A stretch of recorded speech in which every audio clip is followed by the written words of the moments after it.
Peut-être deux messages forts. Le premier d'abord, c'est au regard de la situation que nous traversons, que traverse une grande partie des départements français, dont la Somme.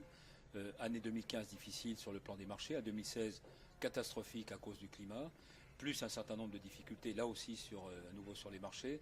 Ça fait beaucoup. Donc le premier message, c'est que tout le réseau FNSEA, évidemment son président, sont mobilisés pour aujourd'hui apporter des réponses les plus circonstanciées à chacune des situations. Il y a des réponses évidemment de nature économique, de nature financière. On doit aussi envisager, et ça n'est pas, pour rentrer dans la polémique ou dans le conflit, mais on doit aussi envisager quelques réponses de nature sociale, parce que malheureusement, nous savons qu'il faudra aussi accompagner quelques agriculteurs sur des dispositifs particuliers qui sont en tout cas adaptés à leur situation. Et puis le deuxième message de fond, c'est un message un peu plus prospectif. On est à la veille d'une échéance présidentielle, législative. On a besoin d'abord de dire à toutes nos femmes et hommes politiques qu'il faut reparler d'agriculture, pas simplement en défensif ou en négatif comme on l'entend trop souvent. On a besoin d'avoir une agriculture forte, de porter des convictions. Et dans ces convictions, on fait un certain nombre de propositions à la FNSEA. Il y en a 13 qui sont très concrètes.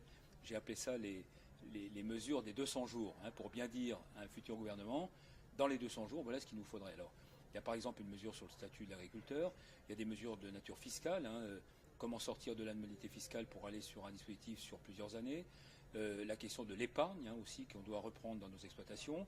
Il y a des questions évidemment autour de l'économie de nos filières, il y a des questions dans les relations commerciales, en particulier entre le producteur, le transformateur, le distributeur. Vous savez que ce sont des sujets qu'on ramène, si je puis dire, nous, régulièrement sur la table, mais là, il faut aller plus loin. La loi de modernisation de l'économie, nous pensons, nous, qu'il faut non seulement l'amender, il faut sans doute la réformer, il faut qu'on se remette en marche avant. On négocie en marche arrière dans ce pays, on a la plus grande difficulté aujourd'hui à obtenir des revalorisations qui reviennent jusqu'aux producteurs, ça c'est un enjeu essentiel. Et puis on a d'autres sujets qui sont peut-être un peu plus transversaux, mais je pense notamment à l'installation des jeunes agriculteurs, je pense aussi évidemment quand on parle d'installation à la transmission, et puis au-delà de tout ça, quand on évoque la compétitivité, on voit bien que tout ce qui concerne les charges, on voit à peu près où on va. Tout ce qui concerne les normes, les réglementations, on veut aussi bouger là-dessus. C'est très important. On a un comité qui travaille là-dessus pour nous remettre d'abord dans une norme européenne et surtout faire en sorte qu'on balaye et qu'on toilette un certain nombre de règles et de normes franco-françaises. Ce comité fait vraiment du bon travail, je l'assure. De même qu'on a obtenu, par exemple, en début d'année 2016, une baisse de 10 points des charges sociales, ce qui représente à peu près pas loin de 22-24% de baisse des cotisations sociales pour les exploitants agricoles. Et ça, c'est à durée indéterminée. C'est une grande victoire syndicale. Il y aurait bien d'autres sujets sur lesquels je pourrais m'exprimer, mais voilà les sujets. C'est-à-dire à la fois faire en sorte que nous apportions les bons niveaux de réponse sur le court terme. Deuxièmement, que nous sachions aussi nous projeter, comment améliorer notre sort et comment faire en sorte que nous soyons entendus. Si vous me le permettez, un dernier mot, parce que je vais passer pour un militant ou pour un pro-européen, mais tant pis.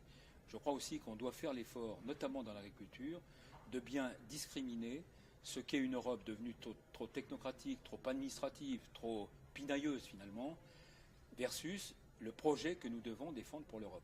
Et dans un monde qui est devenu extrêmement complexe, l'élection de M. Trump, M. Poutine, avec l'embargo, ce qui se passe en Méditerranée, au Proche et Moyen-Orient, la question africaine, les Chinois quand même qui nous taillent des croupières sur beaucoup de sujets.